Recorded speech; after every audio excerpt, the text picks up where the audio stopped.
You know what else I'm excited about? What's that? Multiple monitors. Yeah, you were going a little crazy with the monitors. You may notice, and Alex, actually, if you go ahead and switch to input 11, this is a setup that I had at Interop. These are just two Ergotron stands with 8 monitors. Now those were 17 or 19, I think 17-inch monitors that I had set up in an octo configuration off of one really powerful desktop. Now, in that particular case, I had used a bunch of DisplayLink USB adapters. But I've also done this setup using specialized video cards that support massive clusters of displays. You know, that got me thinking, multiple displays have sort of become the norm. We all have them. I mean, yes. We like having at least 2 monitors. You know, I've got 4 at my desk here. I've got 6 at my desk back in my, my studio. And I thought the folks out there might want to know how to set up a couple multiple monitors of their own. What do you think? Definitely. Yeah. I mean, when I'm editing, I have to have 2 monitors now because I'm so used to it. But yeah, I could go with a 3rd or a 4th, have some other stuff on there. CR1 is saying 8 monitors. I'll never have to leave the basement again. Actually, CR1, you will, because someone will have to pour out the jugs filled with. Right, exactly. If you could grab this, okay, so this is what an Ergotron stand looks like. We've only got 2 on this because it's already really, really heavy. So this, you know, if you did want to set up a massive multiple monitor setup, yeah. You'd probably use something like this. Now, there are different variants of this. Some of them attached to the desk. This one is just sort of, it's on a big stand. It covers your face. I like that. Hello. That's good stuff. This one's got a mustache. This one has a mustache. Now, we like these because we can make sort of pods of monitors. We're able to sort of, you know, make by function how we want to group it. And actually, this very stand, this was the stand that was used on Skypezilla all those years ago. Remember that? You want me to take care of that? Oh, Skypesaurus.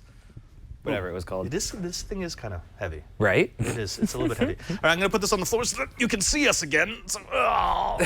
Now, Y Guy in the chat room is asking how much a stand like this costs.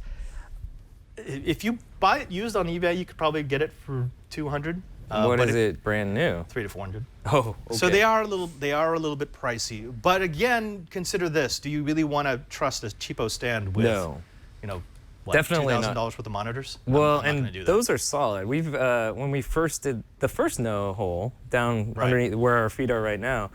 Yeah, I had 2 monitors down there, and you're like, no, Brian, that's not enough. 2 monitors is for amateurs. You need 4 monitors. And so you brought that out, and the next thing I knew, you had put all the monitors on that.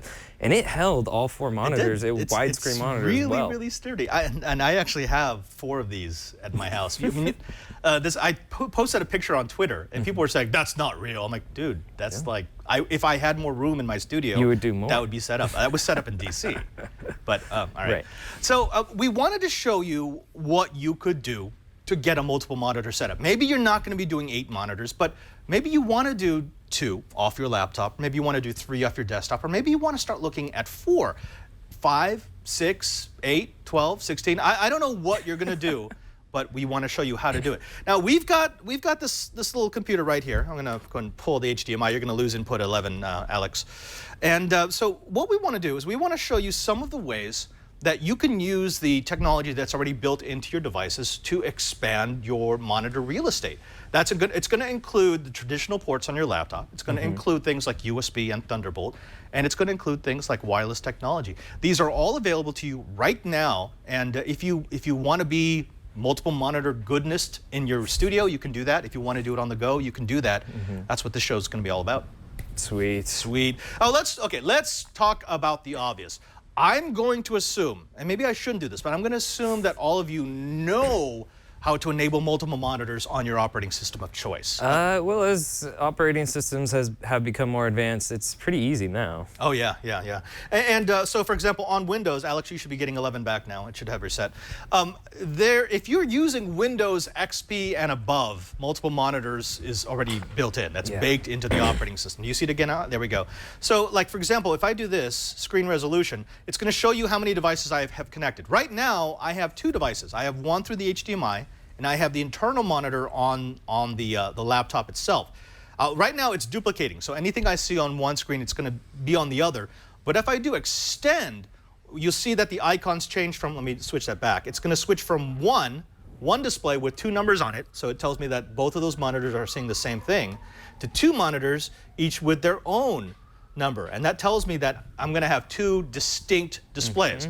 Now, this is for Windows, and this is Windows 8, but it works the same for Windows XP, Windows 7, Windows 10, and Mac OS 10 is the same way. Right. If you use an internal port, the computer will be aware that you've connected another adapter. Right. I think the only difference is when you're on Mac, it says mirror. Like you're mirroring your screen. Is it just a different way of saying? Right, right. But you play around with the settings until you have it the way that you want it. Like for example, Alex, if you go back to my screen, one of the things that a lot of people need to work on is how you position them. So if I were to, let's do this, where's my extend?